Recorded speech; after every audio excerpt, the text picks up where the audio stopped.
Hi everyone, today we will talk about how to fix WhatsApp message ringtone.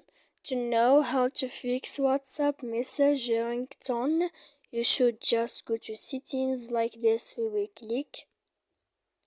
After that, in this page, you will go to apps, default apps, app settings. When you will see this list, you will go down to find the application of WhatsApp. And here in this page you will go to full stop. When you will end this, you will enter to storage. After that, in this page you will click clear cache, and then you will go to clear data, and after all that you can update your application. So please don't forget to support us by like and subscribe.